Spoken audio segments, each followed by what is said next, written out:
After my dad forced me to give up my dream college to care for his illness, I discovered he was faking. I left at night, blocked him, and now he watches my graduation photos while living alone in that empty house.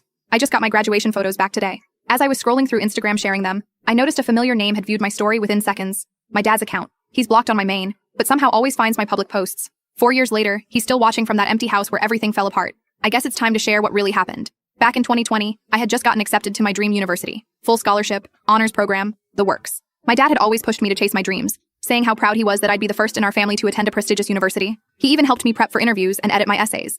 Everything seemed perfect. Then came the headaches. It started small, just comments here and there about feeling dizzy. Then mild confusion about dates. Nothing major, but enough that I noticed. The timing was weird, right after my acceptance letter arrived, but I brushed it off as stress. Dad had raised me alone since mom passed when I was 3, and the thought of me moving across the country probably worried him. My cousin Eva, who was finishing her medical residency at the time, started coming around more often. She'd check on Dad, ask him questions about his symptoms. At first, she seemed genuinely concerned, but I started noticing these looks she'd give me when Dad would describe his episodes, like she was trying to tell me something without words. The symptoms got worse as my departure date approached. Dad started forgetting important things. My graduation date, appointments, even our address once while we were out shopping. But here's the thing. These episodes only happened when it would impact my plans. Meeting with my future roommate, Dad would have a dizzy spell and need me to drive him home. Housing deposit deadline, he'd forget where he put the checkbook. The breaking point came during a family dinner.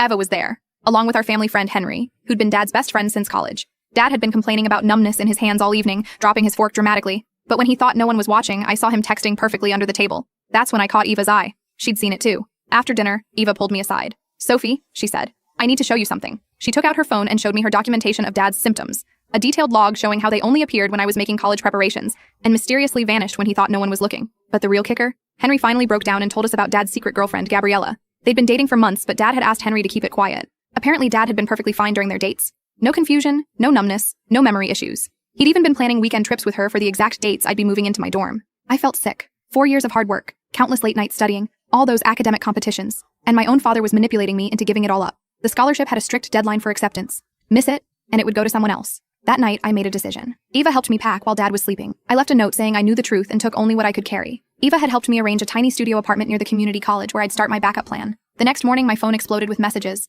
Dad switching between rage and begging, claiming I was abandoning him just like your mother did. That confirmed everything. He'd never spoken about Mom that way before. I blocked him on everything, but he kept making new accounts.